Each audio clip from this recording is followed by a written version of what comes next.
दोस्तों नमस्कार। आज का बुक बहुत ही खास है। यह 1902 में लिखा गया था, इंग्लिश में लिखा गया था, जेम्स एलन ने लिखा था। बुक का नाम है एज ए मैन थिंक, मनुष्य जैसा सोचता है। बहुत ही छोटी बुक और बहुत ही ज़बरदस्त। इतना ज़बरदस्त बुक है कि मैं आपको क्या बताऊं। इसमें एक कोटेशन लिखा हुआ है, as you think so you are, as you are so you act, as you act so you attain. बहुत ही ज़बरदस्त मैं आपको सुनाने जा रहा हूँ। विचार और मन पे ये बुक है कि आप जैसा विचार करते हैं वैसा ही हो जाते हैं। इन्होंने मन के बारे में लिखा है, मन ही वह मालिकाना शक्ति है जो गढ़ती और बनाती है। मनुष्य ही मन है और जितना अधिक विचार रूपी उपकरण से वह चाहता है उसे आकार देता है। हजारों खुशियाँ और हजारों विपत्तियाँ लाता है। वह छिपकर सोचता है और वह हो जाता है। वातावरण और कुछ नहीं, उसका दर्पण है। Mind is the master power that molds and makes. Man is mind, and everyone he takes the tools of thought and shaping what he wills. Brings forth a thousand joys, thousands ills. He think in secret, and it comes to pass. Environment, that means world, is but his looking glass. यह Britain में पैदा हुआ था। अगर आप James Allen बहुत कम समय के लिए जिंदा रहा और इन्होंने 2-3 किताबें बहुत अच्छी लिखी। अगर आप खुद की मदद करना चाहते हैं तो इसे ज़रूर ओपन माइंड से आप सुने। करोड़ों पाठकों को यह पहचानने के लिए प्रेरणा दी है कि केवल विचार की शक्ति के द्वारा ही मनुष्य अपने विजन यानी अपने स्वप्न को वास्तविकता में उतार सकता है।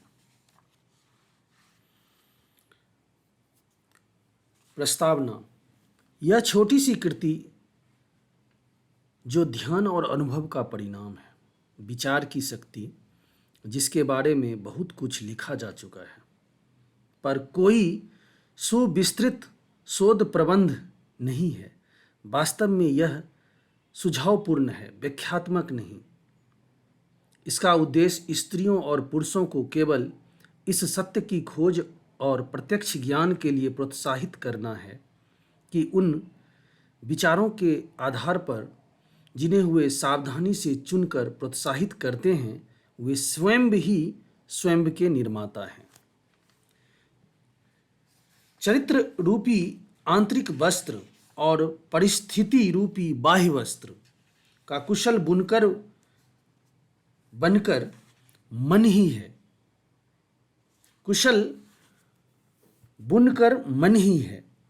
और जैसा कि अभी तक क्लेश और अज्ञानता के कारण उसने दुख दर्द को भी बुना है, अब उसी मन के द्वारा आप ज्ञानोदय और सुख शांति का निर्माण कर सकते हैं।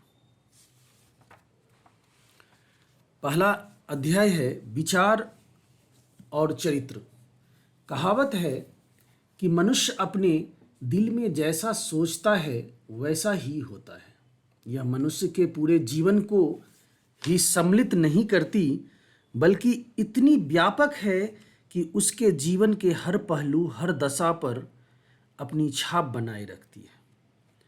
मनुष्य अक्षरशः वैसा ही बन जाता है जैसा वह सोचता है। उसका चरित्र उसके तमाम विचारों का ही योगफल है। यह मुझे दोबारा रिपीट करने दीजिए। मनुष्य अक्षरशः वैसा ही बन जाता है जैसा वह सोचता है। उसका चरित्र उसके तमाम विचारों का ही योगफल है। जैसे एक पेड़ बीज से उगता है, बीज के बिना पेड़ नहीं उग सकता, उसी तरह मनुष्य द्वारा किए गए हर कार्य के पीछे अप्रत्यक्ष रूप से विचार रूपी बीज होता है। इसके बिना वैसा कार्य हो ही नहीं सकता। यह बात अनायास या पहले से अनियोजित माने गए कार्यों पर भी उतनी ही लागू होती है जितनी कि सोच समझकर किए गए कार्यों पर। दोबारा सुने, यह बात अनायास या पहले से अनियोजित माने गए कार्यों पर भी उतनी ही लागू होती है जितनी कि सोच समझकर किए गए कार्यों पर। विचार का पुष्पित होना कार्य है, सुख और दुख उसके फल हैं। इसलिए मनुष्य अपने जीवन रूपी बगीचे में कृषि व्यवस्था के अनुसार कभी मीठे और कभी कड़वे फल संग्रह करता है। मन में निहित विचार ने हमें बनाया है। हम जो भी हैं वह अपने विचारों द्वारा गढ़े और निर्मित किए गए हैं। यदि मनुष्य के मन में बुरे विचार हैं तो उसके पास दुख इस प्रकार आता है जैसे बैल के पीछे पहिया। यदि कोई विचारों की पवित्रता को बनाए रखे तो निश्चय ही प्रसन्नता उसका पीछा इस तरह करती है जैसे उसकी अपनी परछाई।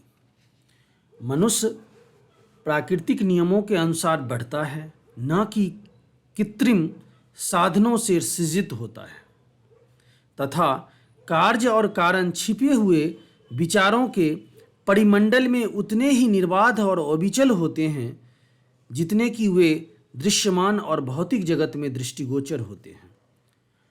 महान और ईश तुल्य चरित्र कोई संयोग या कृपा से प्राप्त गुण नहीं, बल्कि सही विचारधारा की ओर निरंतर किए गए प्रयास और एक लंबे समय तक ईश तुल्य विचारों से अपना संबंध बनाए रखने का स्वाभाविक परिणाम है।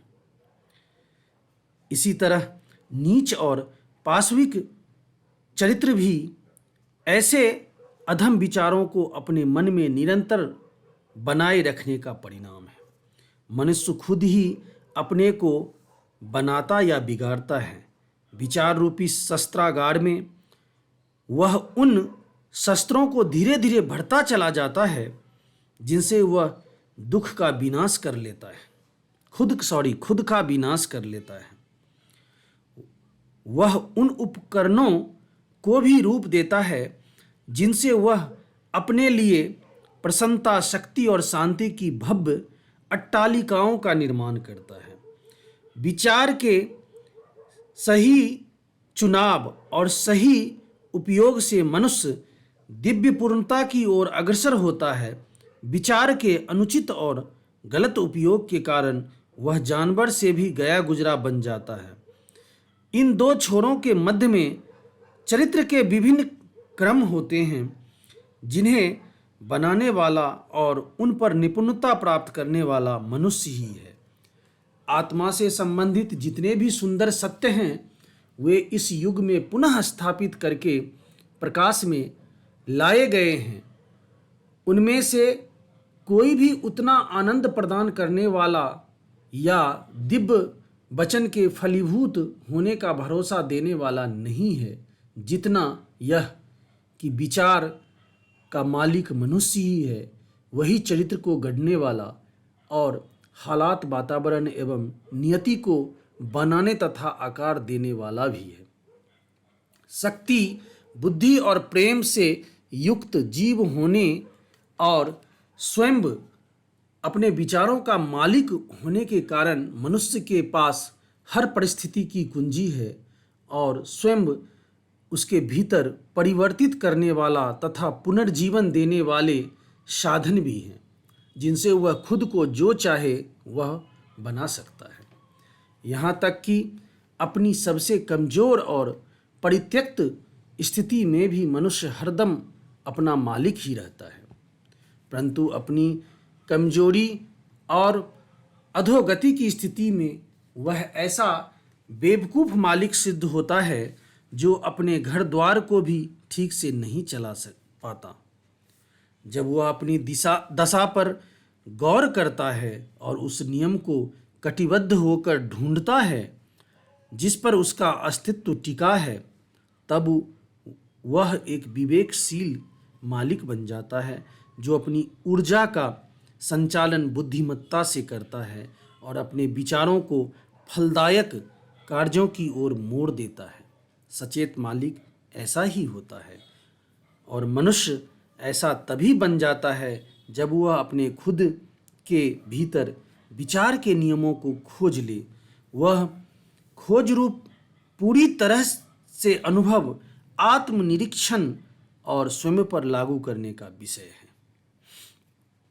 केवल मनुष्य परिश्रम और गहराई तक खुदाई करने के बाद ही सोना और हीरे, केवल कठिन परिश्रम और गहराई तक खुदाई करने के बाद ही सोना और हीरे पाए जा सकते हैं, उसी तरह अपनी अंतरात्मा रूपी खादान में गहराई तक जाकर खोजने पर ही मनुष्य अपने अस्तित्व से संबंधित हर सत्य को पा सकता है कि यदि वह अपनी समझदारी, विवेक और शक्ति का उपयोग करके अपने विचारों पर नज़र रखे, उन्हें नियंत्रित करे और उनमें परिवर्तन करे तथा उनसे होने वाले प्रभावों को अपने ऊपर, दूसरों के ऊपर, अपने जीवन और उसकी परिस्थिति के ऊपर उनके कारण और प्रभाव को जोड़कर धैर्यपूर्वक अभ्यास और छानबीन करे तथा अपने हर अनुभव का उपयोग करते हुए रोज़मर्रा की ज़िंदगी में होने वाली छोटी से छोटी घटना को परख कर अपने खुद के बारे में ज्ञान प्राप्त करने का साधन समझे, तो इस बात को अचूक साबित कर सकता है कि अपने चरित्र को बनाने वाला, अपने जीवन को गढ़ने वाला और अपने भाग्य का निर्माण करने वाला स्वयं वही है। किसी भी अन्य स्थिति की अपेक्षा इस दिशा में यह नियम कि जो खोजता है वही पाता है, जो खटखटाता है द्वार उसी के लिए खुलता है, पूरी तरह लागू होता है। केवल धैर्य, अभ्यास और बिना थके निरंतर आग्रह से ही मनुष्य ज्ञान रूपी मंदिर के द्वार में प्रवेश पा सकता है। पहला चैप्टर की समाप्ति। दूसरा अध्याय, परिस्थितियों पर विचार का प्रभाव। मनुष्य का मन एक उपवन के समान है जिसे समझदारी से सजाया संवारा जा सकता है तथा उसे झाड़ झंकार की भांति बेरोक टोक फैलने दिया जा सकता है। लेकिन चाहे परिष्कृत ढंग से हो या उपेक्षित, उसमें कुछ न कुछ तो उगने ही वाला है।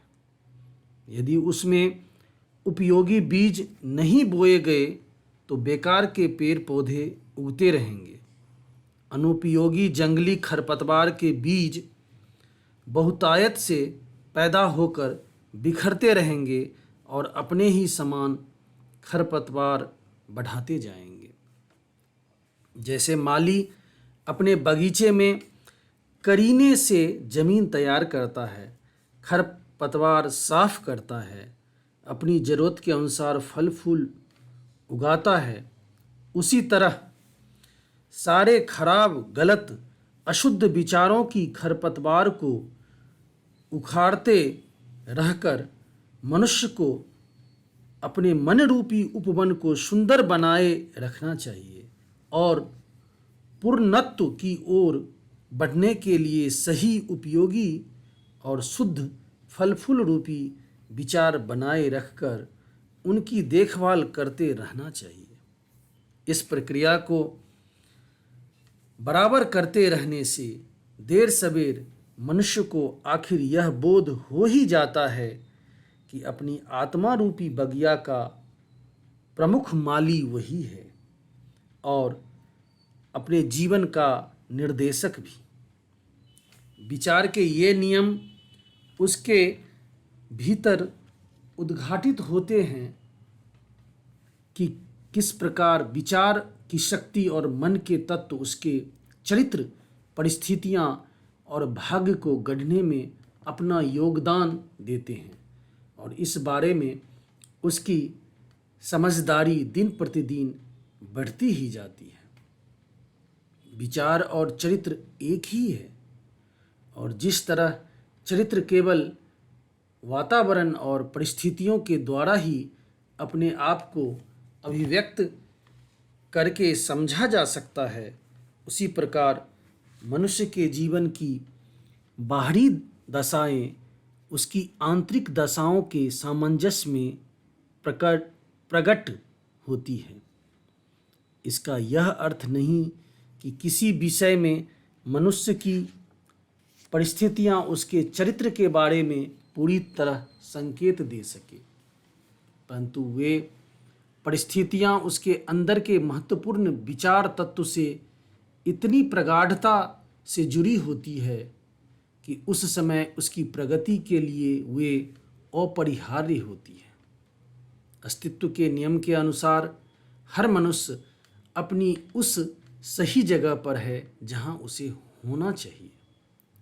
जिन विचारों को उसने अपने चरित्र में गढ़ा है वहीं से वहां पर लेकर आए हैं तथा उसके जीवन की व्यवस्था में इत्तेफाक की कोई गुंजाइश नहीं है, बल्कि यह सब उस नियम का परिणाम है जिसमें कभी गलती हो ही नहीं सकती। यह उनके लिए बिल्कुल उसी तरह सत्य है जो अपने वातावरण से संतुष्ट है और उनके लिए भी जो अपने वातावरण से सामंजस्य नहीं बैठा पाते।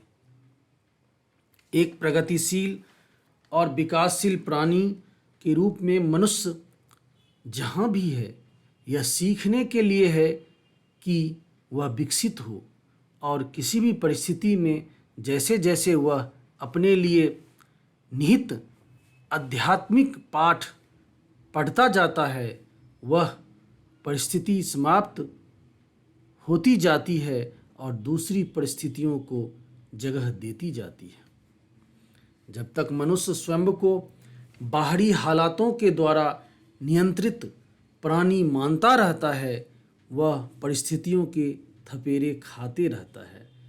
मैं दोबारा रिपीट कर रहा हूँ, जब तक मनुष्य स्वयं को बाहरी हालातों के द्वारा नियंत्रित प्राणी मानता रहता है वह परिस्थितियों के थपेरे खाते रहता है, परंतु जब उसे एहसास होता है कि उसमें वह सृजनात्मक शक्ति है जो अपने अस्तित्व में छिपी मिट्टी और बीज को ऐसा आदेश दे सकती है जिसमें से परिस्थितियां उत्पन्न होती है, तब सही मायने में वह अपना मालिक बनता है।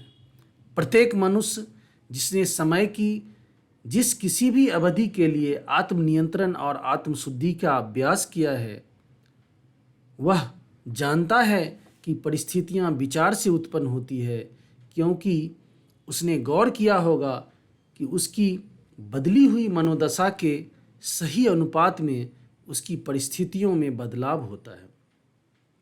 यह बात इतनी सटीक है कि जब मनुष्य ईमानदारी से अपने चरित्र की कमियों को सुधारने की कोशिश करता है और बड़ी तेजी से विशिष्ट प्रगति करता है, तब वह तीव्र गति से एक के बाद दूसरे उतार चढ़ाव से गुजरता है। आत्मा उस चीज को आकर्षित करती है जिसे वह रहस्यमय रूप से अपने अंतर में आश्रय देती है। वह उससे स्नेह करती है और उससे डरती भी है। वह अपनी संजोई हुई आकांक्षाओं की चरम सीमा पर पहुंचाता है और अपनी बेलगाम इच्छाओं के स्तर तक गिरता जाता है। परिस्थितियां वह साधन है जिससे आत्मा स्वयं को प्राप्त करती है। हर बीज रूपी विचार जिसे बोया जाता है या जिसे मन में छिपाकर पनपने दिया जाता है वह वहाँ अपनी जड़ें जमाकर अपनी तरह की पैदावार करता है और देर सवेर वह क्रिया में फलीभूत हो जाता है तथा अवसर और परिस्थिति की अपनी फसल देता जाता है। अच्छे विचारों से अच्छे फल और बुरे विचारों से बुरे फल प्राप्त होते हैं। बाहरी परिस्थितियों का संसार विचारों के आंतरिक संसार के अनुसार अपने को आकार देता है। सुखद और दुखद दोनों ही बाहरी दशाएं व्यक्ति के मूलभूत कल्याण के लिए कारण बनते हैं। अपनी खुद की लगाई फसल काटने वाले के रूप में मनुष्य सुख और दुख दोनों से ही सीखता है। अंतर्मन की उन कामनाओं, आकांक्षाओं और विचारों का अनुगमन करते हुए जिनके द्वारा वह दूषित कल्पनाओं की जड़ में आकर या दृढ़ निश्चय से मजबूत और उच्च प्रयास में लगे रहकर खुद को शासित होने देता है, मनुष्य आखिरकार अपने बाह्य जीवन में उनकी पूर्ति और सफलता पर पहुंचाता है। वृद्धि और समझौते के नियम हर जगह लागू होते हैं। मनुष्य जेल में या भिखारियों के बीच भाग्य या परिस्थितियों के क्रूर अत्याचारों की वजह से नहीं, बल्कि अपनी अधम इच्छाओं और भ्रष्ट विचारों के रास्ते से पहुंचता है। ना ही कोई पवित्र मानसिकता वाला मनुष्य बाहरी शक्ति के जरा से दबाव में आकर अपराध के गर्त में गिरता है, बल्कि आपराधिक विचार उसके दिल में अज्ञात रूप से बहुत लंबे समय से पोषित होते रहे और किसी सही मौके ने उन शक्तियों को एकत्रित कर सामने आने का मौका दे दिया। मनुष्य को बनाने वाली परिस्थितियां नहीं होती, वे केवल उसके सामने खुद उसी को उजागर करती है। जब तक मनुष्य का झुकाव अनैतिकता की ओर ना हो, ऐसी परिस्थितियों का अस्तित्व हो ही नहीं सकता जो उसे दुराचार और उसके परिणाम स्वरूप मिलने वाली तकलीफों की ओर धकेल दे। ना ही सद्गुणों की आकांक्षा का निरंतर पोषण करे। बिना मनुष्य अचानक सदाचार की ओर प्रेरित होकर पवित्रतम सुख शांति प्राप्त कर सकता है। इसलिए मनुष्य अपने विचार का मालिक और अधिकारी बनकर खुद अपना निर्माता, अपने वातावरण का रचयिता और उसे आकार देने वाला है। जन्म के समय भी आत्मा अपने आप आती है। धरती की इस यात्रा के हर कदम पर परिस्थितियों के उन संयोगों को आकर्षित करती है जो खुद उसकी अपनी पवित्रता या अपवित्रता, उसकी खुद की शक्ति या कमजोरी के प्रतिबिंब को उजागर करती है। मनुष्य उन चीज़ों को आकर्षित नहीं करते जो उन्हें चाहिए, बल्कि उसे आकर्षित करते हैं जो वे हैं। एक बार दोबारा रिपीट करता हूँ, मनुष्य उन चीज़ों को आकर्षित नहीं करते जो उन्हें चाहिए, बल्कि उसे आकर्षित करते हैं जो वे हैं। उनकी सनक भ्रांतियाँ और महत्वाकांक्षाएं हर कदम पर निष्फल हो जाती है, परंतु उनके आंतरिक विचार और इच्छाओं का पोषण उनके खुद के विचार अच्छे या बुरे विचारों से होता है। हमारे अंतिम क्षण को आकार देने वाली दिव्यता हमारे ही अंदर और वही हमारा स्व है। मनुष्य ने खुद ही अपने को बेड़ियों से बांधा है। विचार और कर्म भाग्य का कारागार है। वे अधम होने के कारण सीमाबद्ध कर देते हैं। वे आज़ादी के फरिश्ते भी हैं। उदात्त होने के कारण वे मुक्ति देते हैं। मनुष्य को वह नहीं मिलता जिसकी वह इच्छा या याचना करता है, बल्कि वह मिलता है जो उसने ईमानदारी से कमाया है। उसकी इच्छाएं और याचनाएं तभी सुनी जाती है और पूरी होती है जब विचार और कर्म के साथ उसका सामंजस्य स्थापित हो जाता है। इस सच्चाई को समझने पर परिस्थितियों से लड़ने का क्या मतलब है?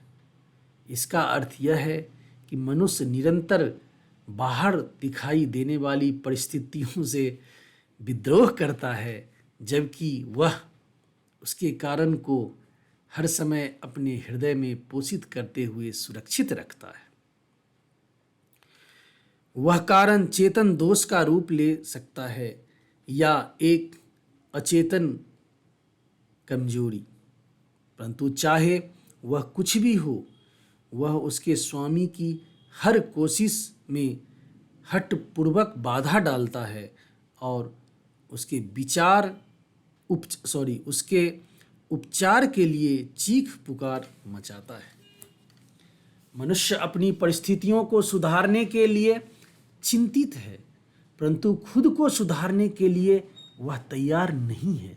एक बार फिर रिपीट करता हूँ, मनुष्य अपनी परिस्थितियों को सुधारने के लिए चिंतित है, परंतु खुद को सुधारने के लिए वह तैयार नहीं है। इसलिए वे बंधन में रहते हैं। जो मनुष्य खुद सूली पर चढ़ने से नहीं डरता, वह उस उद्देश्य को पूरा करने से कभी नहीं चूकेगा जिसका उससे मन बना लिया है, जिसका उसने मन बना लिया है। यह बात लौकिक चीज़ों पर भी उतनी ही लागू होती है जितनी पारलौकिक पर। जिस मनुष्य का एकमात्र लक्ष्य संपत्ति अर्जित करना है, उसे भी अपने लक्ष्य को प्राप्त करने से पहले अनेक व्यक्तिगत त्याग करने के लिए तैयार रहना पड़ता है। फिर उसे जो एक सुदृढ़ और संतुलित जीवन पाना चाहता है, कितने ज़्यादा त्याग करने के लिए तैयार रहना होगा। एक ऐसा मनुष्य जो बिल्कुल कंगाल है, वह सदा ही इस बात के लिए चिंतित रहता है कि उसकी परिस्थितियों और घर के साधनों में सुधार आ जाए।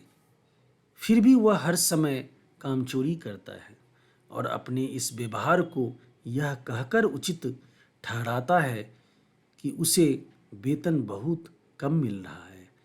ऐसा मनुष्य उन सरल मूल सिद्धांतों को नहीं समझ पाता जो संपन्नता का सच्चा आधार है। अपनी कंगाली से उबरने के लिए वह पूरी तरह अयोग्य है, बल्कि असलियत तो यह है कि वह निष्क्रिय, भ्रामक और अमानवीय विचारों पर मनन करते हुए उन्हें क्रियान्वित करने के कारण कंगाली के गहरे गर्त को आकर्षित करता है। दूसरा एक बहुत संपन्न मनुष्य है जो अपने पेटूपन के कारण किसी दर्दनाक लंबी बीमारी से ग्रस्त है। हालांकि उससे मुक्त होने के लिए वह हर संभव खर्च करने को तैयार है, लेकिन अपनी खाने पीने की गलत आदतों को वह कभी नहीं छोड़ेगा। एक ओर तो वह अपना स्वास्थ्य चाहता है और दूसरी ओर स्वाद के लिए अप्राकृतिक और गरिष्ठ भोजन खाकर तृप्त होना भी चाहता है। ऐसा मनुष्य स्वास्थ्य प्राप्त करने के लिए नितांत अयोग्य है, क्योंकि उसने स्वस्थ जीवन का पहला सिद्धांत ही अभी तक नहीं सीखा। एक और मनुष्य है जो अपने मजदूरों और उपयुक्त वेतन देने से बचने के लिए धूर्तता पर उतर आता है। ज़्यादा मुनाफा कमाने के चक्कर में उनका वेतन कम कर देता है। ऐसा मनुष्य समृद्धि के लिए बिल्कुल अयोग्य है। जब उनकी संपन्नता और प्रतिष्ठा का दिवाला निकल जाता है तो बिना यह जाने कि अपनी इस हालत का जिम्मेदार वह खुद है, वह अपनी परिस्थितियों को दोष देता है। मैंने उपरोक्त 3 उदाहरण इस सत्य को स्पष्ट करने के लिए दिए हैं कि अपनी परिस्थितियों का कारण मनुष्य स्वयं है। हालांकि लगभग हमेशा ही अचेतन रूप से, और यह भी उसका लक्ष्य अच्छे परिणाम प्राप्त करने का होते हुए भी वह अपनी उपलब्धियों से निरंतर निराश होता रहता है, क्योंकि वह ऐसे विचार और इच्छाओं को बढ़ावा देता है जो शायद उस अच्छे परिणाम से सामंजस्य नहीं बैठा सकते।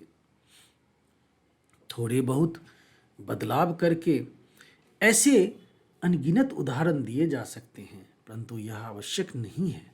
यदि पाठक चाहे और संकल्प करे तो अपने मन में, अपने जीवन में विचार के नियम के प्रभाव को ढूंढ सकते हैं। जब तक ऐसा ना किया जाए, सिर्फ बाहरी तत्व विवेचना का आधार नहीं बन सकते। फिर भी परिस्थितियां इतनी जटिल होती है, विचार इतनी गहराई में जड़ें जमाए होते हैं और सुख की परिभाषा व्यक्तियों के लिहाज से इतनी ज़्यादा बदलती जाती है कि मनुष्य के जीवन के केवल बाहरी पहलू से उसकी संपूर्ण आत्मदशा को किसी दूसरे व्यक्ति द्वारा नहीं आंका जा सकता। हालांकि हो सकता है यह बात उसे स्वयं मालूम हो। कोई मनुष्य कुछ बातों में ईमानदार हो सकता है, फिर भी अभावों का दुख झेल रहा हो। कोई मनुष्य कुछ बातों में बेईमान होते हुए भी धन दौलत अर्जित कर ले, लेकिन आमतौर पर यह मान लेना सिर्फ ऊपरी तौर पर निर्णय करने का परिणाम है कि कोई व्यक्ति अपनी किसी खास ईमानदारी के कारण असफल होता है और दूसरा अपनी किसी खास बेईमानी की वजह से संपन्न, क्योंकि ऐसा मान लिया जाता है कि बेईमान आदमी पूरी तरह से बिल्कुल बेईमान होता है और ईमानदार आदमी हर मामले में पूरी तरह से ईमानदार। गहराई में जाने पर और विस्तृत अनुभव के आधार पर ऐसा निर्णय गलत साबित होता है। उस बेईमान व्यक्ति में भी कुछ ऐसे प्रशंसनीय गुण हो सकते हैं जो हो सकता है दूसरों में ना मिले, और ईमानदार व्यक्ति में कुछ ऐसे घृणित दोष हो सकते हैं जो दूसरे सामान्य लोगों में नहीं होते। दोबारा सुनिए, उस बेईमान व्यक्ति में भी कुछ ऐसे प्रशंसनीय गुण हो सकते हैं जो हो सकता है कि दूसरों में ना मिले, और ईमानदार व्यक्ति में कुछ ऐसे घृणित दोष हो सकते हैं जो दूसरे सामान्य लोगों में नहीं होते। ईमानदार व्यक्ति अपने निष्कपट विचारों और कार्यों के अच्छे परिणामों से लाभान्वित होता है तथा साथ ही अपने दोषों के कारण मिलने वाली तकलीफों को भी भोगता है। इसी प्रकार बेईमान व्यक्ति अपने दुख और खुशियां अर्जित करता है। मिथ्याभिमानी मनुष्य यह विश्वास करके खुश हो जाता है कि उसे अपने सद्गुणों के कारण तकलीफें उठानी पड़ती है, लेकिन जब तक मनुष्य अपने मन से हर दूषित, कटु और अपवित्र विचार उखाड़ कर नहीं फेंक देता तथा अपनी आत्मा पर से हर पापमय धब्बा साफ नहीं कर देता, क्या वह तब तक यह जानने और घोषित करने की स्थिति में होता है कि दुख दर्द उसके अच्छे कार्यों के परिणाम हैं, ना कि उसके अवगुणों के? उस सर्वोच्च पूर्णता के मार्ग पर और उस तक पहुंचने से कहीं पहले उसे यह एहसास होगा कि यही महान नियम जो निर्बाध रूप से न्यायप्रिय है उसके मन और जीवन में क्रियाशील है, इसलिए वह अच्छाई के लिए बुरा और बुराई के लिए अच्छा परिणाम नहीं दे सकता। ऐसा विवेक जागृत होने के बाद जब वह पीछे मुड़कर अपने पिछले जीवन की दृष्टिहीनता और अज्ञानता को देखता है, तब उसे समझ में आएगा कि उसका जीवन हमेशा ही न्यायसंगत रूप से सुव्यवस्थित था और अब भी है। अतीत के अच्छे और बुरे सारे अनुभव तीव्र गति और न्याय संगत रूप से उसके स्व को विकसित करने के लिए काम कर रहे थे। उसका वह स्व जो अभी भी अविकसित है। अच्छे विचारों और कर्मों का परिणाम कभी भी बुरा नहीं हो सकता और ना ही बुरे विचारों और कर्मों का परिणाम अच्छा हो सकता है। दोबारा फिर सुने, अच्छे विचारों और कर्मों का परिणाम कभी भी बुरा नहीं हो सकता और ना ही बुरे विचारों और कर्मों का परिणाम अच्छा हो सकता है। जैसे मक्का की खेती से मक्का और बिच्छू बूटी से बिच्छू बूटी के अलावा कुछ और पैदा नहीं हो सकती। यद्यपि यह कार्य प्रणाली उतनी ही सरल और अटल है, परंतु मनुष्य प्रकृति के भौतिक स्तर पर तो इस नियम को समझता है और उसके अनुसार काम करता है, लेकिन इन्हें गिने ही ऐसे व्यक्ति होते हैं इस नियम को मानसिक और नैतिक स्तर पर समझते हैं। फिर दोबारा सुनिए, मनुष्य प्रकृति के भौतिक स्तर पर तो इस नियम को समझता है और उसके अनुसार काम करता है, लेकिन इन्हें गिने ही ऐसे व्यक्ति हैं जो इस नियम को मानसिक और नैतिक स्तर पर समझते हैं, इसलिए सर्वसाधारण इससे सहयोग नहीं करते। तकलीफें सदा ही किसी न किसी दिशा में गलत विचार का परिणाम होती है। यह इस बात का संकेत है कि व्यक्ति खुद अपने आप से अपने अस्तित्व के नियम से सामंजस्य नहीं बैठा पाता। दुख तकलीफ का एकमात्र और सर्वोपरि इस्तेमाल होता है शुद्धिकरण के लिए और उन सब को नष्ट करने के लिए जो अनावश्यक और अशुद्ध है। जो निर्मल है उसके लिए तकलीफ समाप्त हो जाती है। सोने में से पूरी तरह अशुद्धि निकाल देने के बाद उसे तपाने का कोई अर्थ नहीं है।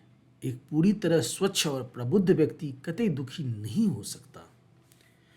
मनुष्य को दुख में जिन परिस्थितियों का सामना करना पड़ता है वे उसके ही मानसिक असंतुलन का परिणाम है।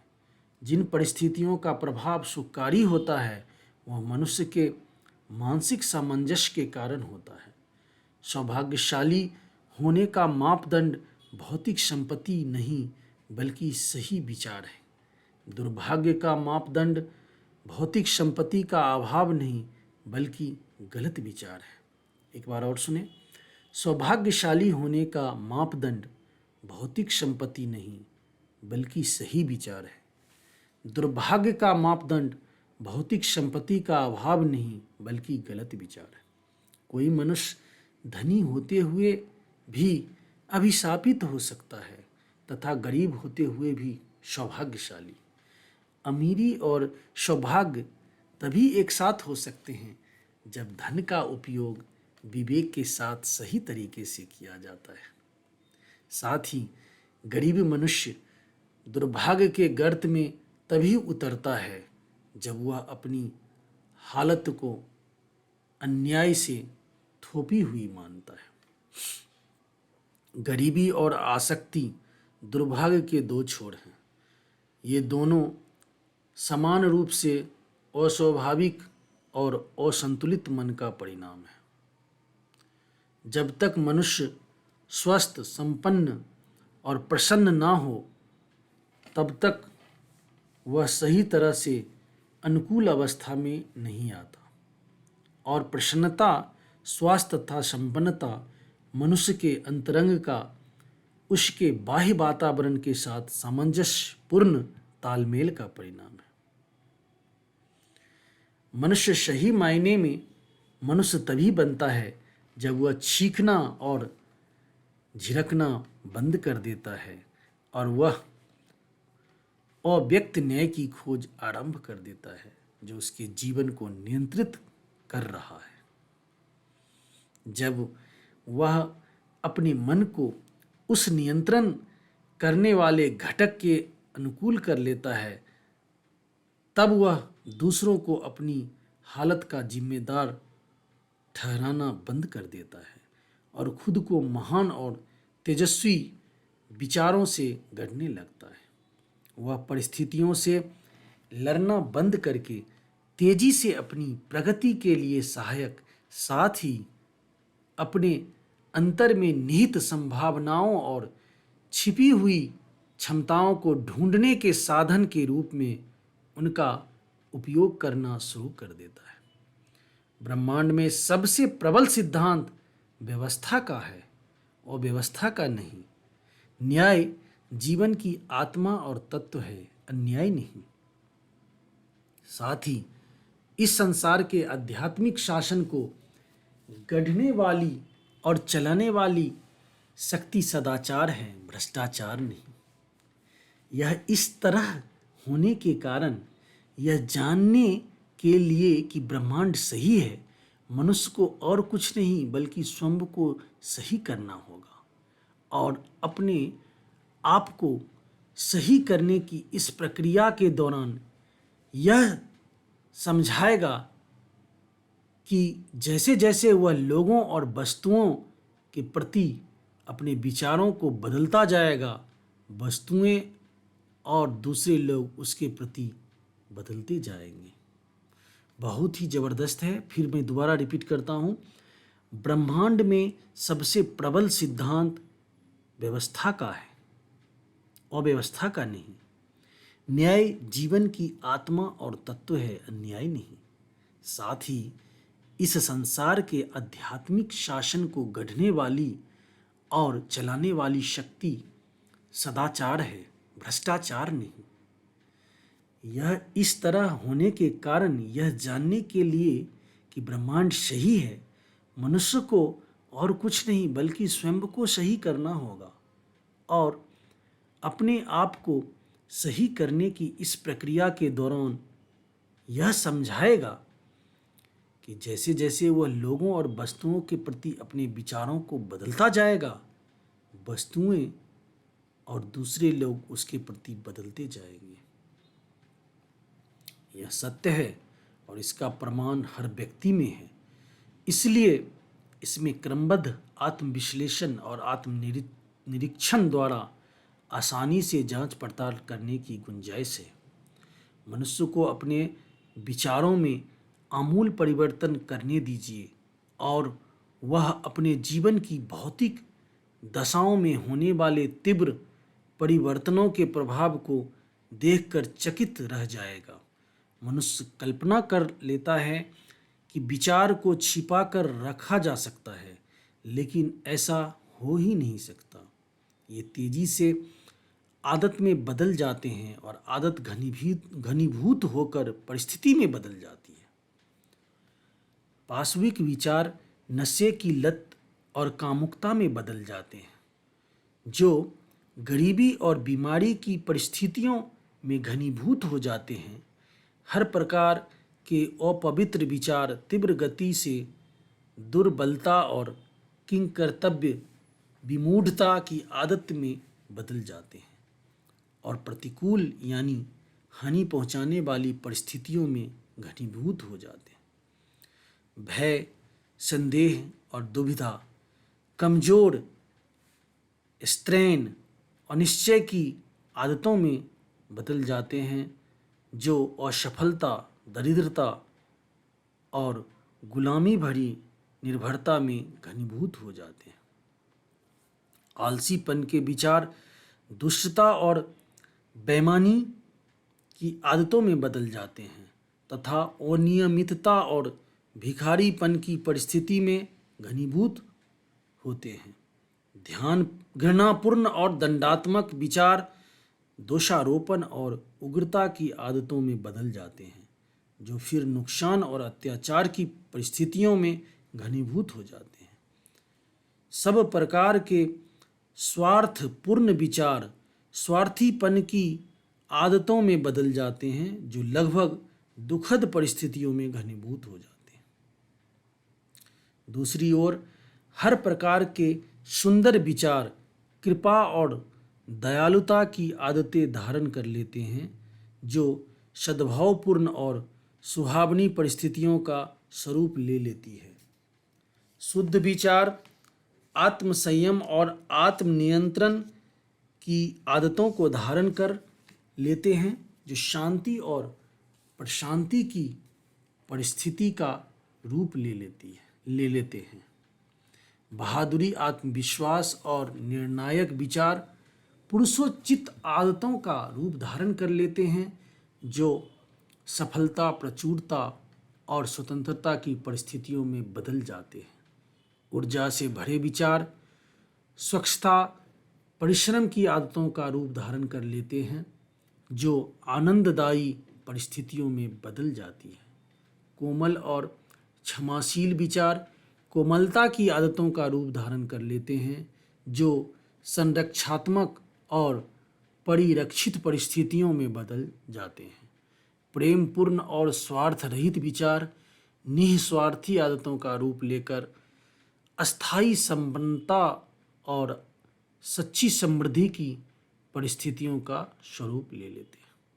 अच्छे या बुरे विचारों की कोई विशेष श्रृंखला यदि चलती रहे तो वह चरित्र और परिस्थितियों पर अपना प्रभाव दिखाने से नहीं चूकती।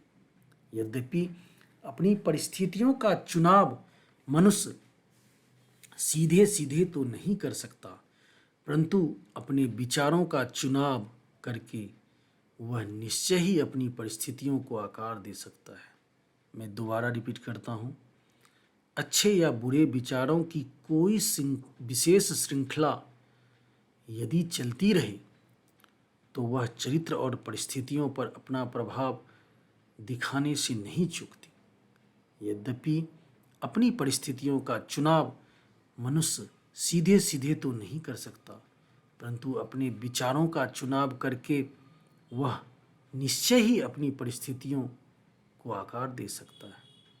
हर मनुष्य के उन विचारों को प्रकृति संतुष्ट करने में मदद करती है जिन्हें वह बहुत ज़्यादा बढ़ावा देता है, तथा अच्छे और बुरे दोनों प्रकार के विचारों को बहुत तेजी से उभार कर ऊपर ले आने का अवसर प्रदान करती है। मनुष्य को अपने दोष युक्त विचारों से मुक्त होने दो।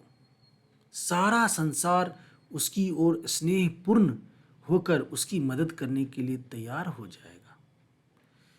उसे अपने कमजोर और दूषित विचारों को दूर कर लेने दो और बस देखो, उसके मजबूत इरादों में मदद के लिए हर कदम पर अनेक मौके सामने उभर जाएंगे।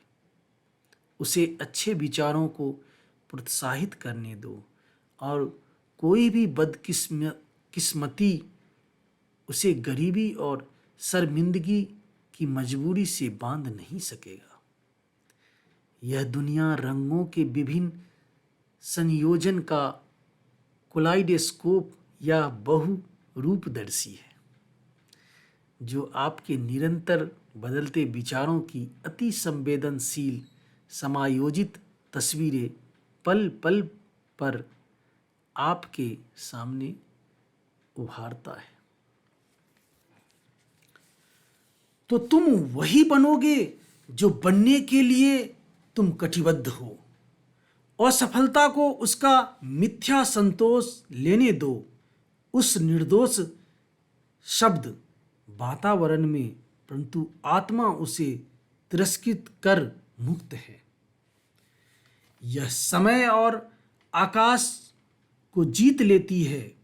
मौके रूपी उस सेखीबाज छलिया को डराकर और हालात की तानाशाही को आदेश देकर मुकुट उतार सेवक की जगह भर दो।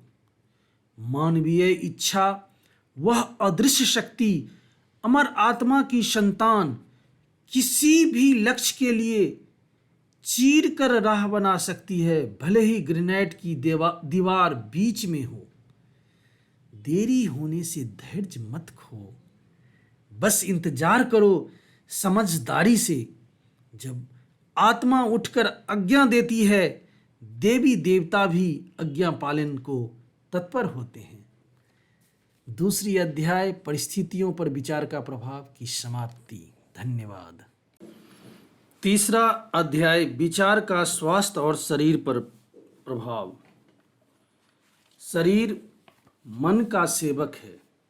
यह मन के क्रियाकलापों का पालन करता है, चाहे वे जानबूझकर चुने गए हो या स्वतः ही व्यक्त किए गए हो। अनैतिक विचारों के आदेश पर शरीर तेजी से बीमारी और शरण के गर्त में धंस जाता है। सुंदर और सुखद विचारों के आदेश पर वह सुंदरता और यौवन रूपी वस्त्र धारण कर लेता है। बीमारी और स्वास्थ्य जैसी परिस्थितियां मूलतः विचार में होती हैं। अस्वस्थकर विचार स्वयं को अस्वस्थ शरीर द्वारा व्यक्त करेंगे। ऐसा माना गया है कि डर के विचार मनुष्य को इतनी तेजी से मार सकते हैं जैसे पिस्तौल की गोली, और वाकई में यह हजारों लोगों को निरंतर मार रहे हैं। हालांकि धीरे धीरे बीमारी उन्हीं को होती है जो बीमारी से भयभीत रहते हैं। चिंता तुरंत ही पूरे शरीर के मनोबल को तोड़कर बीमारी के प्रवेश का रास्ता खोल देती है, जबकि दूषित विचार शीघ्र ही स्नायु तंत्र को छिन्न भिन्न कर देते हैं, भले ही भौतिक रूप में उसमें आसक्त ना हो।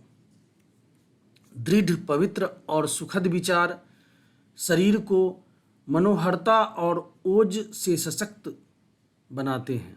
शरीर एक कोमल और प्लास्टिक अर्थात आसानी से मुड़ जाने वाला यंत्र है, जो सहज ही उन विचारों के लिए प्रतिक्रिया देता है जिनसे वह प्रभावित होता है, और विचारों की आदतें अपने अच्छे या बुरे प्रभाव उन पर दिखाएंगे।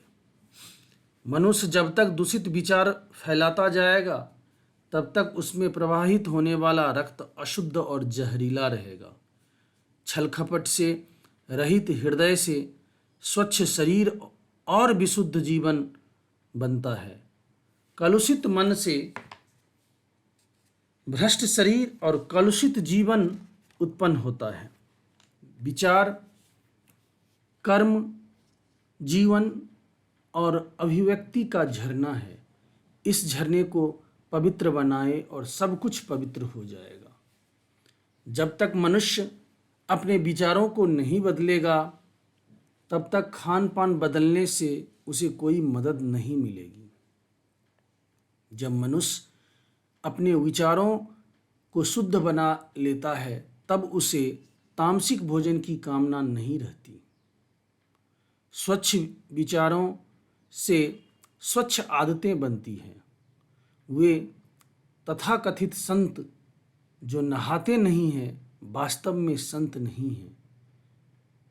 वह जिसने अपने विचारों को शुद्ध करके दृढ़ता प्रदान की है, उसे नुकसान पहुंचाने वाले सूक्ष्म जीवों को महत्व नहीं देना है।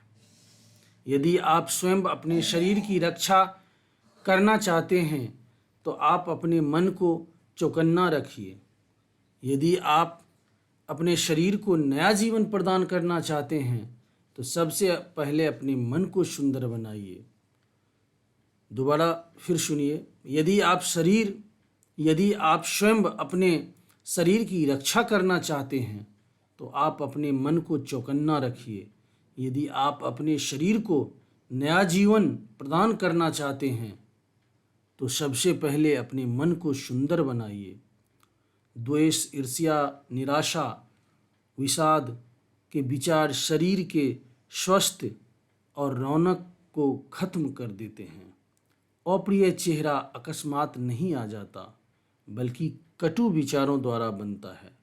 झुर्रियाँ जो चेहरे को बिगाड़ती है, उनका कारण है मूर्खता, दुर्वासना और घमंड। मैं एक 96 वर्ष की महिला को जानता हूँ जिसका चेहरा किसी अबोध लड़की जैसी दीप्तिमान है। एक और व्यक्ति है जो अधेड़ उम्र के करीब है, जिसका चेहरा बड़ी बेमेल रूपरेखा में खिंचा रहता है। पहला मधुर और खुशनुमा स्वभाव का परिणाम है, जबकि दूसरा है दुर्वासना और असंतोष का परिणाम। आपको तब तक मधुर और हितकारी आवास नहीं मिल सकता जब तक आप अपने कमरे में हवा और सूरज के प्रकाश को निर्बाध रूप से ना आने दें। इसलिए मन में खुशी, सद्भाव और प्रसन्नता के विचार का सिर्फ सरलता से प्रवेश होने का परिणाम है स्वस्थ शरीर और तेजस्वी सुखद शांत सुखमंडल। वयोवृद्धों के चेहरों पर सहानुभूति द्वारा बनी झुर्रियाँ होती है। दूसरों के चेहरों पर सशक्त और पवित्र विचारों का प्रभाव होता है, जबकि अन्य के चेहरों पर दुर्वासना का प्रभाव होता है। कौन उन्हें पहचान नहीं पाएगा? वे लोग जो ईमानदारी से जीवन यापन करते हैं, उनके लिए उम्र ढलते सूरज के समान शांत, प्रशांत और मृदुल है। हाल ही में मैंने एक दार्शनिक को उनकी मृत्यु शैया पर देखा है। वह सिर्फ उम्र से ही वृद्ध था।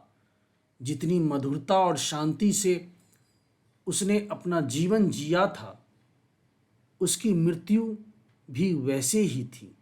शरीर की बीमारियों को दूर करने के लिए प्रसन्नता से भरे विचारों जैसा और कोई डॉक्टर नहीं है। दुख और व्यथा की छाया को हटाने के लिए सद्भाव अथवा अपनापन दर्शाकर सांत्वना प्रदान करने के अतिरिक्त और कुछ नहीं हो सकता।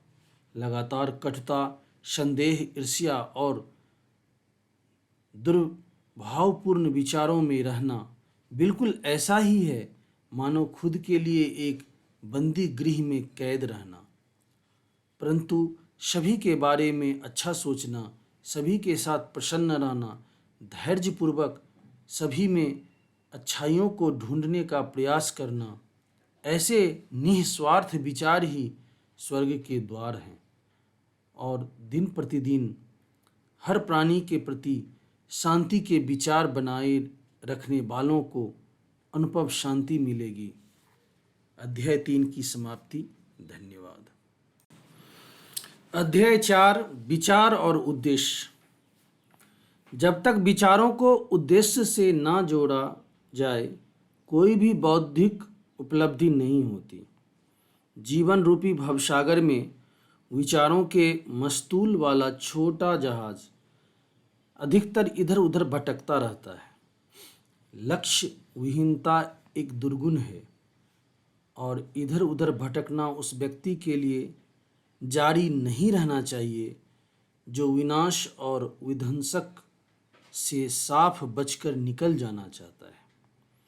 वे लोग जिनके लिए जीवन में कोई विशेष उद्देश्य नहीं है, वे स्वयं पर तरस खाते हैं और आसानी से छोटी छोटी चिंताओं, दुख दर्द और तकलीफ़ों के शिकार हो जाते हैं।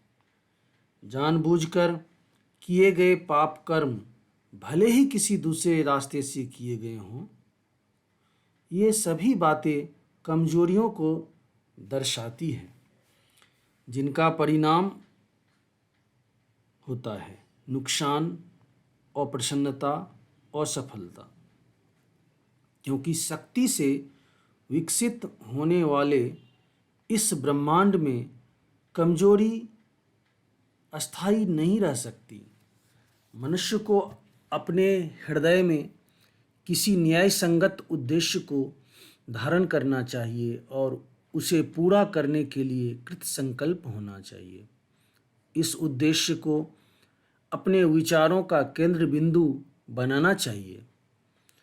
उस समय विशेष में उसकी प्रकृति के अनुसार यह आध्यात्मिक आदर्श या किसी सांसारिक विषय का रूप ले सकता है, परंतु यह जो भी हो उसे अपनी विचार शक्ति उस विषय पर केंद्रित रखनी चाहिए जिसे उसने अपने सामने संकल्प के रूप में रखा है। इस उद्देश्य को उसे अपना सबसे महत्वपूर्ण कर्तव्य मानना चाहिए और उसे प्राप्त करने के लिए खुद को समर्पित करना चाहिए। अपने विचारों को क्षणभंगुर भ्रांतियों, लालसाओं और कल्पनाओं में भटकने नहीं देना चाहिए। आत्मनियंत्रण और विचार की सच्ची एकाग्रता के लिए यह राजमार्ग है। यहाँ तक कि अगर वह बार बार अपना उद्देश्य पूरा करने में असफल हो जाए, जैसा कि उसे आवश्यक रूप से तब तक करना है जब तक कि वह इस कमजोरी को दूर न कर ले। इस तरह प्राप्त चरित्र की शक्ति उसकी सच्ची सफलता का मापदंड होगी और भविष्य के लिए सामर्थ्य और विजय का एक नया प्रारंभिक बिंदु तैयार करेगी। वे लोग जो एक महान उद्देश्य का बोध रखने के लिए तैयार नहीं है, उन्हें कर्तव्य के दोष मुक्त अनुपालन के लिए अपने विचारों को एक महान उद्देश्य पर जमा लेना चाहिए, भले ही उनका काम कितना ही नगण्य क्यों न लगे। केवल इसी प्रकार विचारों को एकत्रित करके केंद्रित किया जा सकता है और दृढ़ निश्चय और ऊर्जा विकसित की जा सकती है। ऐसा कर लेने पर ऐसा कुछ भी शेष नहीं रहता जिसे पूरा न किया जा सके। अपनी कमजोरी को जानते हुए और इस सत्य पर विश्वास करते हुए कि प्रयास और अभ्यास से ही शक्ति विकसित की जा सकती है। फिर दोबारा सुने। अपनी कमजोरी को जानते हुए और इस सत्य पर विश्वास करते हुए कि प्रयास और अभ्यास से ही शक्ति विकसित की जा सकती है। सबसे कमजोर आत्मा भी इस पर विश्वास करते हुए तुरंत प्रयास करना शुरू कर देगी। प्रयास पर प्रयास, धीरज पर धीरज और शक्ति पर शक्ति जुड़ते जाने पर आत्मा कभी विकसित होना बंद नहीं करेगी और आखिरकार दिव्यता के समान सशक्त हो जाएगी। जैसे शारीरिक रूप से कमजोर मनुष्य सावधानी और धैर्यपूर्वक प्रशिक्षित होकर अपने आप को शक्तिशाली बना सकता है, वैसा ही कमजोर विचारों वाला मनुष्य सही दिशा में चिंतन करके स्वयं को शक्तिशाली बना सकता है। निरुद्देश्यहीनता तथा कमजोरी को दूर करने के लिए और संकल्प के साथ विचार करना शुरू करने के लिए ऐसे शक्तिशाली लोगों की श्रेणी में प्रवेश करना चाहिए जो असफलता को उपलब्धि के लिए केवल एक राह मानते हैं, जो सभी दशाओं को अपने निर्माण में सहायक बना लेते हैं, जो पूरी शक्ति से सोचते हैं, निडरता से कोशिश करते हैं और निपुणता से कार्य का संपादन करते हैं। अपने उद्देश्य को समझ लेने पर उसे प्राप्त करने के लिए मनुष्य को बिना दाएं बाएं देखे मानसिक रूप से एक सीधा रास्ता चुन लेना चाहिए। संदेह और डर को कड़ाई से निकाल देना चाहिए। वे विघटनकारी तत्व हैं जो प्रयास की सीधी रेखा को तितर बितर करके उसे टेढ़ा मेढ़ा, निष्प्रभावी और बेकार बना देते हैं। संदेह और डर के विचारों से ना कोई काम पूरा होता है और ना कभी किया जा सकता है। वे सदा असफलता की ओर ले जाते हैं। उद्देश्य पूरा करने के लिए ऊर्जा और शक्ति चाहिए, और जब संदेह और डर खिसक कर आ जाते हैं तो तमाम दृढ़ विचार खत्म हो जाते हैं। इस ज्ञान से कि हम इस काम को कर सकते हैं, इच्छा शक्ति अपने आप आ जाती है। संदेह और डर इस ज्ञान के सबसे बड़े शत्रु हैं, और वह जो उनका वध नहीं करता, जो उन्हें बढ़ावा देता है, खुद को हर कदम पर विफल कर देता है। वह जिसने संदेह और डर पर विजय पा ली, उसने असफलता को जीत लिया है। हर विचार ऊर्जा से परिपूर्ण होता है, और हर कठिनाई का सामना हिम्मत से करके समझदारी से उस पर विजय पाई जाती है।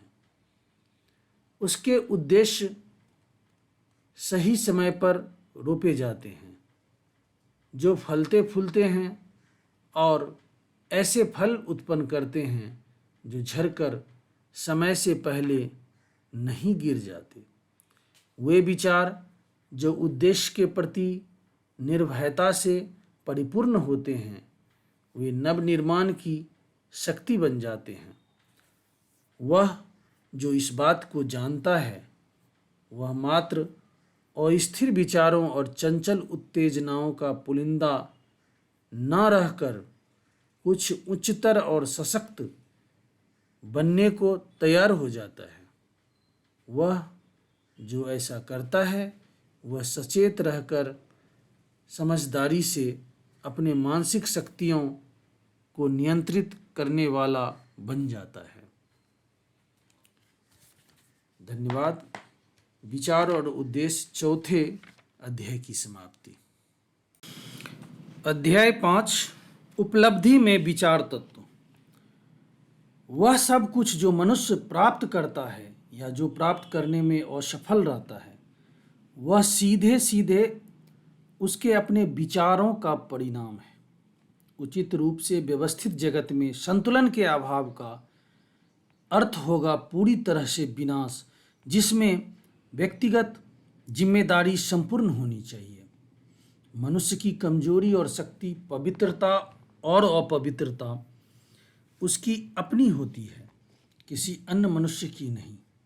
वे खुद उसके द्वारा उत्पन्न होते हैं, किसी और के द्वारा नहीं, और उन्हें केवल उसी के द्वारा बदला जा सकता है, किसी अन्य के द्वारा कभी नहीं।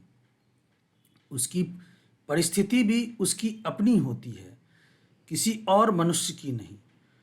उसका दुख और उसकी खुशी भीतर से पैदा होती है। जैसा वह सोचता है वैसा ही वह होता है, जैसा वह सोचना जारी रखता है वह वैसा ही रहता है। कोई बलवान मनुष्य दूसरे कमज़ोर मनुष्य की मदद तब तक नहीं कर सकता जब तक वह कमज़ोर मनुष्य मदद लेने के लिए तैयार ना हो, और तब भी कमज़ोर मनुष्य को खुद भी बलवान बनना चाहिए। अपने खुद के प्रयास से उसे वह शक्ति विकसित करनी चाहिए जिसकी वह दूसरों में प्रशंसा करता है। उसकी परिस्थिति और उसके अलावा कोई और नहीं बदल सकता। मनुष्यों के लिए यह सोचना और कहना बहुत सामान्य होता है। बहुत से मनुष्य गुलाम होते हैं क्योंकि उनमें एक अत्याचारी है। हमें अत्याचारी से नफरत होनी चाहिए। अब फिर भी कुछ लोगों में इस निर्णय को पलटने की प्रवृत्ति बढ़ रही है कि वे कहें एक मनुष्य अत्याचारी है क्योंकि बहुत से गुलाम होते हैं, तो हम गुलामों का तिरस्कार करें। सच्चाई यह है कि अत्याचारी और गुलाम अज्ञानता में सहयोगी है। ऊपरी तौर पर वे एक दूसरे को दुख देते हैं, जबकि वास्तव में वे खुद को दुख देते हैं। आदर्श ज्ञान उत्पीड़ित की कमजोरी में और अत्याचार करने वालों की शक्ति के दुरुपयोग दोनों में नियम की कार्यवाही देखता है। आदर्श प्रेम दोनों की स्थितियों में अपरिहार्य तकलीफ को देखकर किसी की भी निंदा नहीं करता। आदर्श करुणा अत्याचारी और उत्पीड़ित दोनों को ही गले लगा लेती है।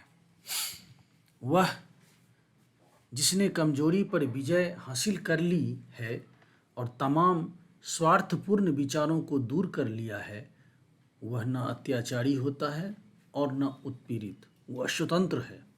मनुष्य केवल अपने विचारों को सुधार कर ही ऊंचा उठ सकता है, विजय कर सकता है और प्राप्त कर सकता है। अपने विचारों को उन्नत करने से इनकार करने पर वह कमजोर, दयनीय और दुखी रहता है। मनुष्य को किसी भी चीज की हासिल करने से पहले, चाहे वे सांसारिक वस्तुएं ही हों, उसे अपने विचारों को पाशविक आसक्ति की गुलामी के ऊपर उन्नत करना ही होगा। इसमें सफलता हासिल करने के लिए भले ही वह तमाम पशु प्रवृत्ति और स्वार्थ परता न छोड़ पाए, फिर भी कम से कम उसका कुछ अंश तो उसे त्यागना ही होगा। वह मनुष्य जिसका पहला विचार पाशविक आसक्ति है, ना तो वह सही ढंग से सोच सकता है, ना ही व्यवस्थित तरीके से योजना बना सकता है। वह अपने अंतर्निहित संसाधनों को ना तो पहचान सकता है और ना ही उन्हें विकसित कर सकता है, और किसी भी जिम्मेदारी निभाने में असफल हो जाता है। अपने विचारों को साहसपूर्वक नियंत्रित न करने के कारण ही वह कई मामलों को नियंत्रित नहीं कर पाता और गंभीरता से निभाई जाने वाली जिम्मेदारियां नहीं उठा सकता। वह स्वतंत्र रूप से कार्य करने में सक्षम नहीं है, न अपने बूते पर कुछ कर सकता, बल्कि वह जिन विचारों को पसंद करता है उन्हीं पर सीमित रहता है। त्याग किए बिना कोई भी प्रगति या उपलब्धि नहीं हो सकती। मनुष्य की सांसारिक सफलताएं उसी अनुपात में होगी जितना वह अपने भ्रामक पाशविक विचारों को त्याग देता है और अपने संकल्प और आत्मनिर्भरता को दृढ़ करके अपने मन को अपनी योजनाओं के विकास के लिए केंद्रित कर लेता है। वह अपने विचारों को जितना उन्नत कर लेता है, उतना ही सदाचारी, ईमानदार और पौरुषयुक्त बन जाता है, और उसे उतनी ही अधिक सफलता मिलेगी। उसकी उपलब्धियां उतना ही सुखमय और टिकाऊ होगी। यह ब्रह्मांड लोभी, बेईमान, झूठे और सातिर लोगों के पक्ष में नहीं रहता। हालांकि सतही तौर पर कभी कभी ऐसा प्रतीत होता है। वह सच्चे, उदार और ईमानदार लोगों की मदद करता है। हर युगों के महान शिक्षकों ने अलग अलग शब्दों में इस बात की घोषणा की है कि इस बात की पुष्टि करने और उसे जानने के लिए मनुष्य को अपने विचारों को उन्नत करके खुद को ज़्यादा से ज़्यादा सदाचारी बनाने के लिए कटिबद्ध होना पड़ेगा। बौद्धिक उपलब्धियां उन विचारों का परिणाम है जो ज्ञान की खोज के लिए अथवा जीवन और प्रकृति में सौंदर्य और सत्य के प्रति समर्पित है। कभी कभी ऐसी उपलब्धियां अभिमान और आकांक्षा से भी संबंधित होती है, परंतु ये उन विशिष्टताओं के परिणाम नहीं है, बल्कि वे लंबे समय तक किए गए कठिन प्रयास तथा पवित्र और निस्वार्थी विचारों के स्वाभाविक परिणाम है। पावन आकांक्षाओं की पूर्ति ही आध्यात्मिक उपलब्धियां हैं, जो उन्नत और महान विचारों की संकल्पना में निरंतर रहता है, जो हर युग और निस्वार्थ वस्तु में बसता है। जिस प्रकार सूर्य अपनी पराकाष्ठा और चंद्रमा अपने पूर्णत्व तक पहुंचता है, निसंदेह ऐसा मनुष्य अपने चरित्र में विवेकशील और उदात्त बन जाता है और प्रभावशाली एवं सौभाग्यशाली स्थिति तक पहुंच जाता है। किसी भी प्रकार की उपलब्धि प्रयास का प्रतिफलन और विचारों का सिरताज है। आत्मनियंत्रण, संकल्पना, परिशुद्धता, नीति परायणता और सही दिशा निर्देशित विचारों की सहायता से मनुष्य का उत्थान होता है। पशुता, निष्क्रियता, अशुद्धता, भ्रष्टाचार और भ्रामक विचार मनुष्य के पतन का कारण होते हैं। मनुष्य संसार में उच्च कोटि की सफलता हासिल कर सकता है और आध्यात्मिक क्षेत्र में भी बुलंदियों तक जा सकता है, परंतु अभिमानी, भ्रष्ट और स्वार्थी विचारों को अपने ऊपर हावी होने देने पर फिर से वह निर्बलता और दुर्भाग्य के गर्त में गिर जाता है। सही विचार द्वारा प्राप्त विजय को सजगता से बरकरार रखा जा सकता है। सफलता के प्रति आश्वस्त रहने पर वे एहतियात नहीं बरतते और शीघ्र ही असफलता की ओर फिसलने लगते हैं। सभी उपलब्धियां, चाहे वह व्यावसायिक, बौद्धिक या आध्यात्मिक जगत की हो, वे निश्चित रूप से प्रत्यक्ष विचारों के परिणाम हैं जो एक ही नियम द्वारा शासित हैं और एक ही तरीके के हैं। उसमें अंतर केवल उपलब्धि के विषय का होता है। वह जो कम हासिल करना चाहता है उसे कम त्याग करना पड़ेगा, वह जो अधिक प्राप्त करना चाहता है उसे अधिक त्याग करना पड़ेगा, और जो उच्चतम को प्राप्त करना चाहता है उससे महान त्याग करना पड़ेगा। दोबारा फिर सुने, वह जो कम हासिल करना चाहता है उसे कम त्याग करना पड़ेगा, वह जो अधिक प्राप्त करना चाहता है उसे अधिक त्याग करना पड़ेगा, और जो उच्चतम को प्राप्त करना चाहता है उसे महान त्याग करना पड़ेगा। 5वें अध्याय की समाप्ति। धन्यवाद। परिकल्पनाएं और आदर्श। स्वप्न दृष्टा विश्व के उद्धारक होते हैं। जिस तरह अदृश्य संसार दृश्य संसार को संभाले रखता है, इसी प्रकार अपनी तमाम तकलीफों, गुनाह और घृणित कार्यों की वजह से मनुष्य अपने एकमात्र स्वप्न दृष्टा के सुंदर दृश्यों से पोषित होता है। मानवता अपने स्वप्न दृष्टाओं को भूल नहीं सकती। वह उनके आदर्शों को धूमिल होकर मिटने नहीं दे सकती। वह उन्हीं में जीवित रहती है और वह उन्हें उन वास्तविकताओं के रूप में जानती है जिन्हें वह एक दिन देखेगी और जानेगी।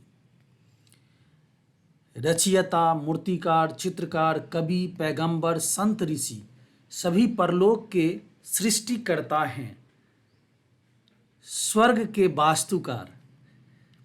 विश्व इसलिए सुंदर है क्योंकि वे लोग इसका हिस्सा रहे हैं। उनके बिना संघर्ष करने वाली मानवता नष्ट हो जाएगी। जो अपने हृदय में सुंदर परिकल्पना और उच्च आदर्श संजोता है, वही एक दिन उन्हें साकार कर सकता है। फिर दोबारा सुनिए, जो अपने हृदय में सुंदर परिकल्पना और उच्च आदर्श संजोता है, वही एक दिन उन्हें साकार कर सकता है।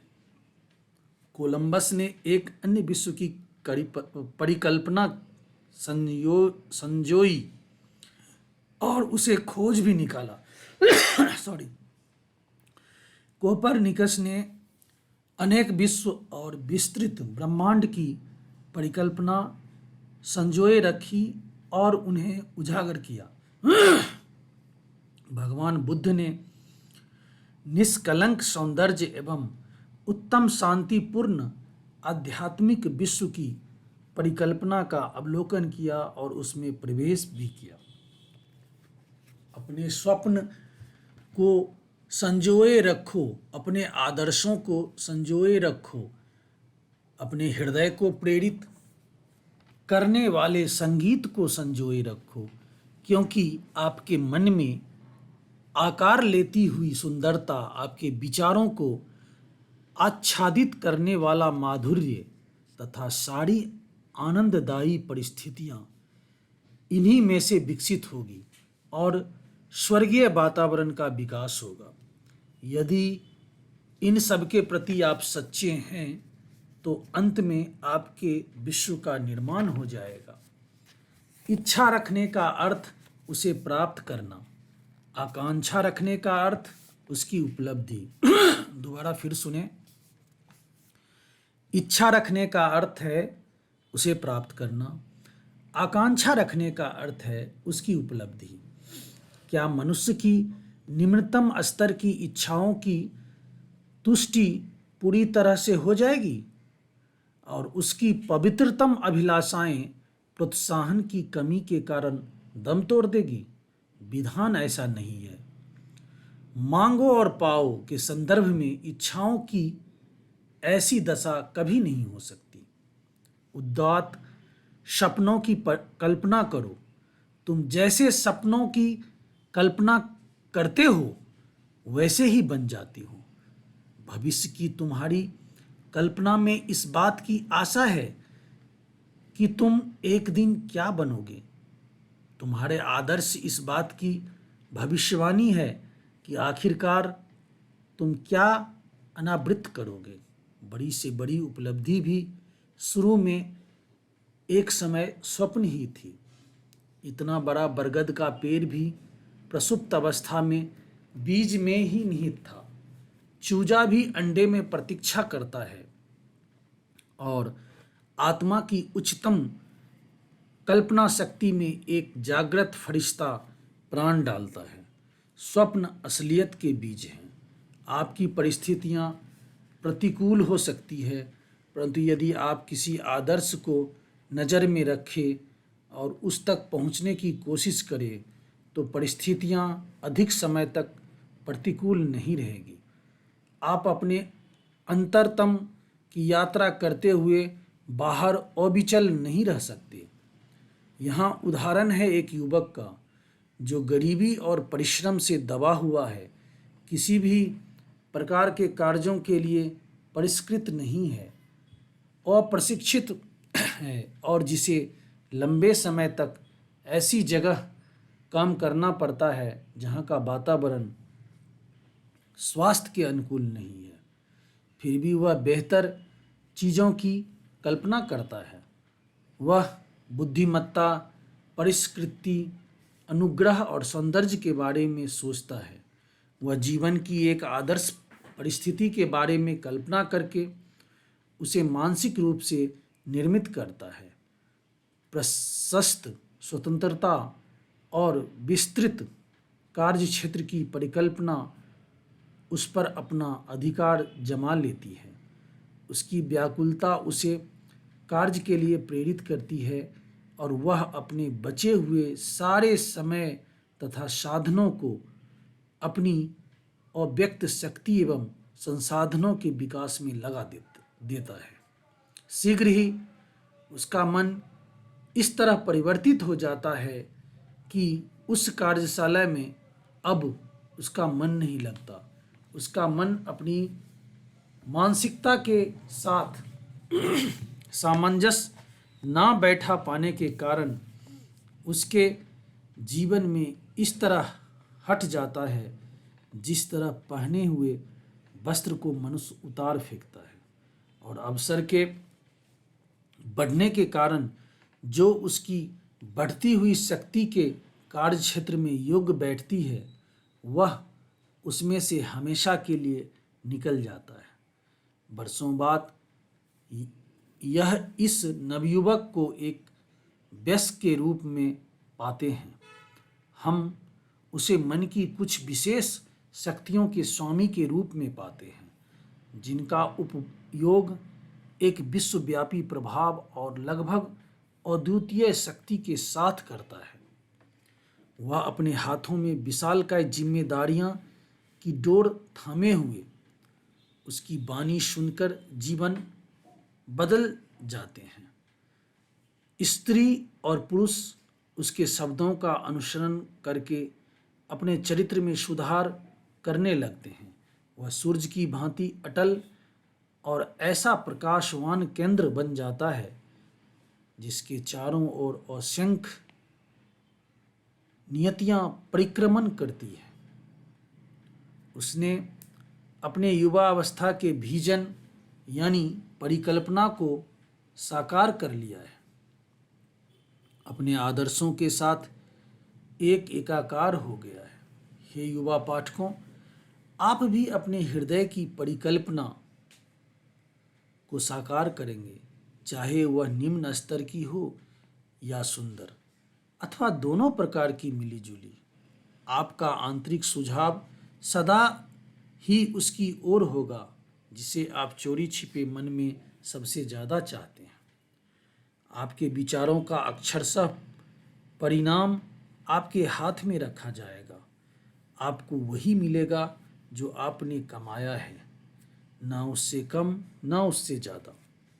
आपका वर्तमान वातावरण चाहे कुछ भी हो, आपके अपने विचारों, आपके आदर्श, आपकी परिकल्पना के साथ ही आपका उत्थान या पतन होगा।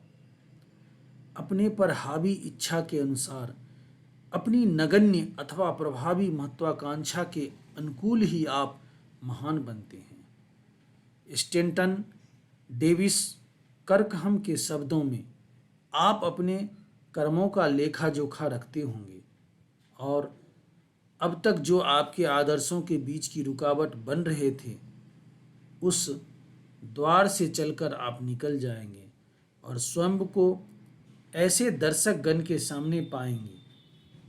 कलम अभी भी आपके कान के पीछे होगी, हाथों पर स्याही के धब्बे, और तभी वहाँ आपकी प्रेरणा बौछार के रूप में फूट पड़ेगी। आप भले ही भेड़ें चरा रहे हों और कभी ग्रामीण देहाती की तरह शहर में चकित होकर मुंह बाए हैरान निरुद्देश्य घूम रहे होंगे। इसी प्रकार अपनी आत्मा के निर्भीक मार्गदर्शन में आप अपने गुरु के कक्ष में पहुंच जाते हैं और कुछ समय बाद वे कहेंगे, तुम्हें सिखाने के लिए अब मेरे पास और कुछ नहीं है। अब आप गुरु बन गए हैं और अभी कुछ देर पहले तक भेड़ें चराते समय महान चीज़ों के स्वप्न देखा करता था। इस संसार के पुनरुत्थान के कार्य को अपने ऊपर लेने के लिए आपको आड़ी और रंदा छोड़ देना होगा। विचारहीन, अनभिज्ञ और अकर्मण्य मनुष्य केवल संयोग, सौभाग्य और अवसर की बातें करते हैं। वे वस्तुओं को नहीं बल्कि उनके प्रत्यक्ष प्रभावों को ही देखते हैं। किसी मनुष्य को धनवान होते देख कर वे कहते हैं, वह कितना सौभाग्यशाली है। किसी अन्य की बुद्धिमत्ता को देखकर वे चिल्ला उठते हैं, भाग्य ने कितना उनकी सहायता की है। इसी तरह किसी दूसरे के संत सुलभ चरित्र और सर्वमान्य जनता पर उनके गहरे प्रभाव को देखकर वे टिप्पणी करते हैं, देखो जीवन के हर मोड़ पर संयोग कैसे उसकी मदद करता है। इन पुरुषों ने अपने उस अनुभव को पाने के लिए स्वेच्छा से जिन संघर्षों, असफलताओं और मुसीबतों का सामना किया है, वे उन्हें नहीं देखते। उन्हें उन लोगों के द्वारा किए गए त्याग और निर्भीक प्रयासों का कोई ज्ञान नहीं है कि किस तरह से उन्होंने प्रत्यक्ष रूप से ऐसी स्थिति जिस पर पार ना पाया जा सके पर अपनी श्रद्धा और विश्वास को बनाए रखा है कि वे उस पर विजय प्राप्त करेंगे और अपने हृदय की परिकल्पना को साकार करेंगे। वे लोग उनके मन की व्यथा और अंधकार को नहीं जानते। वे केवल उस बाहरी उत्साह और प्रकाश को ही देख पाते हैं जिसे वे भाग्य का नाम दे देते हैं। वे लोग मुसीबतों से भरी उनकी लंबी यात्रा नहीं देख पाते, बल्कि केवल सुहावने लक्ष्य को देखकर कहते हैं, कैसी खुशकिस्मती। वे कष्टों से भरी इस प्रक्रिया को नहीं समझते, केवल परिणाम को देखकर उसे संयोग मान लेते हैं। सभी मानवीय मामलों में प्रयास और परिणाम होते हैं और प्रयास की दृढ़ता ही परिणाम का परिमाण है। एक बार फिर सुने, सभी मानवीय मामलों में प्रयास और परिणाम होते हैं और प्रयास की दृढ़ता ही परिणाम का परिमाण है, संयोग नहीं। शक्तियाँ भौतिक, बौद्धिक, आध्यात्मिक संपत्ति रूपी उपहार प्रयास के वे फल हैं जो पूर्ण किए विचार पूरे किए लक्ष्य और साकार की गई परिकल्पनाएं हैं। जिस परिकल्पना को आप अपने मन में गौरवान्वित करते हैं, जिस आदर्श को आप अपने हृदय के सिंहासन पर आसीन करते हैं, इसी के द्वारा आप अपने जीवन को निर्मित करते हैं और यही आप बनेंगे। फिर दोबारा सुने, जिस परिकल्पना को आप अपने मन में गौरवान्वित करते हैं, जिस आदर्श को आप अपने हृदय के सिंहासन पर आसीन करते हैं, इसी के द्वारा आप अपने जीवन को निर्मित करेंगे और यही आप बनेंगे। परिकल्पना और आदर्श, चैप्टर 6 की समाप्ति। धन्यवाद। अध्याय 7, प्रशांति। मनुष्य का एक बहुमूल्य सुंदर रत्न मन की शांति है। यह लंबे समय तक धैर्यपूर्वक किए गए आत्मनियंत्रण के प्रयास का परिणाम है। इसकी मौजूदगी परिपक्व अनुभव का संकेत है और विचार के नियमों और उसके संचालन के सामान्य ज्ञान से कहीं अधिक है।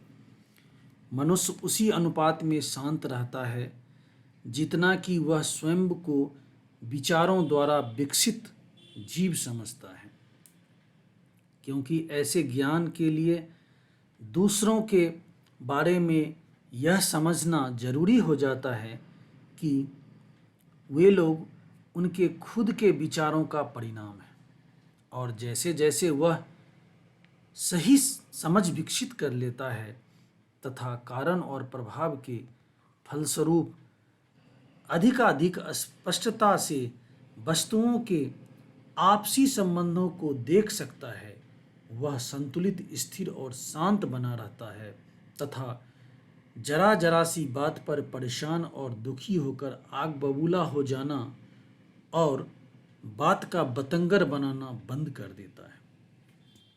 शांत प्रवृत्ति का मनुष्य खुद को काबू में रखना सीखकर यह जान लेता है कि खुद को दूसरों के अनुकूल कैसे बनाया जाए। बदले में वे उसकी आध्यात्मिक शक्ति का सम्मान करते हैं और महसूस करते हैं कि वे उससे कुछ सीख सकते हैं और उस पर भरोसा कर सकते हैं। मनुष्य जितना ही भीतर से शांत होता जाता है, भलाई के प्रति उसकी सफलता, उसका प्रभाव और उसकी शक्ति उतनी ही अधिक होती जाती है। एक सामान्य व्यापारी भी अनुभव करेगा कि जैसे जैसे वह आत्मनियंत्रण और धीरज विकसित करता है, अपने व्यापार में वह उतनी ही अधिक संपन्नता प्राप्त करता है, क्योंकि लोग सदा ही ऐसे मनुष्य के साथ संबंध रखना पसंद करेंगे जिनका आचरण प्रभावशाली रूप से संयमित होता है। शांत और प्रभावशाली मनुष्य सदा ही सम्मान और स्नेह का पात्र होता है। वह प्यासी धरती पर छायादार वृक्ष या तूफान में आश्रय देने वाली चट्टान के समान है। शांतचित्त हृदय, मधुर स्वभाव और संतुलित जीवन को भला कौन नहीं चाहेगा। इससे फर्क नहीं पड़ता कि बरसात है या धूप। जिनके पास ऐसे आशीर्वाद हैं उनमें क्या परिवर्तन आ रहे हैं, क्योंकि वे सदा ही आकर्षक, मधुर और शांत बने रहते हैं। चरित्र का वह उत्कृष्ट संतुलन जिसे हम प्रसन्नता कहते हैं, संस्कृति का अंतिम अध्याय है, आत्मा का फलन है। यह उतना ही मूल्यवान है जितना कि विवेक, जो सोने से भी या खरे सोने से भी अधिक वांछित है। एक प्रशांत जीवन के मुकाबले केवल धन के पीछे भागना कितना निरर्थक है। लहरों के नीचे, समुद्री तूफानों की पकड़ के परे ऐसा जीवन जो सत्य के महासागर में वास करता है, शाश्वत प्रशांति में। हम ऐसे कितने ही लोगों को जानते हैं जो अपने जीवन को कटुता से भर लेते हैं और अपने विस्फोटक स्वभाव से जीवन में उस सबका सर्वनाश कर लेते हैं जो सुंदर और मधुर है, जो अपने चरित्र के संतुलन को बर्बाद करके दुश्मनी मोल ले लेते हैं। प्रश्न यह है कि आत्मनियंत्रण के अभाव में क्या अधिकांश मनुष्य अपनी खुशियों को खत्म कर अपने जीवन को बर्बाद नहीं कर लेते? अपने जीवन में हम केवल कुछ ही ऐसे लोगों को से मिलते हैं जो पूरी तरह से संतुलित हैं और जिनके पास वह उत्कृष्ट शालीनता होती है जो परिष्कृत चरित्र का विशेष लक्षण है। हाँ, मानवता जैसे अनियंत्रित भावावेश से उमड़ती है, बेलगाम दुख से उत्तेजित होकर संदेह और चिंता से इधर उधर थपेरे खाती है, वहीं केवल एक विवेकशील मनुष्य जिसके विचार शुद्ध और नियंत्रित हैं अपनी आत्मा की हवाओं और आंधियों को आज्ञा पालन के लिए मजबूर कर लेता है। समुद्री तूफानों में हिचकोले खाई हुई आत्माओं, आप चाहें कहीं पर भी हों, चाहे कैसी भी परिस्थितियों में आप रहते हों, जान ले जीवन रूपी भवसागर में आशीर्वाद रूपी टापू मुस्कुरा रहे हैं और आपके आदर्श के उज्जवल तट आपके आने की राह देख रहे हैं। अपने विचार रूपी पतवार पर अपनी पकड़ मजबूत रखिए। आपकी आत्माओं की गहराइयों में आदेश देने वाला मालिक लेटा हुआ है। वह है, लेकिन सुप्त अवस्था में है, उसे जागृत करो। आत्मनियंत्रण मनोबल है, सही विचार निपुणता है, प्रसन्नता शक्ति है। अपने हृदय में यह भाव बनाए, नीरव शांति, शांत बने रहे। धन्यवाद। अंतिम अध्याय की समाप्ति। मनुष्य जैसा सोचता है वैसा ही हो जाता है। एज ए मैन थिंक बहुत ही फेमस बुक है। छोटी सी किताब बहुत कुछ दे सकती है। 10 बार पढ़ने के बाद में भी लगता है कि 11वां बार पढ़ना ज़रूरी महसूस होता है। Thank you very much. इसे सुने, लेकिन सुनना और पढ़ना दोनों में अंतर है। अगर आप पढ़ेंगे तो आपको ज़्यादा फायदा होगा।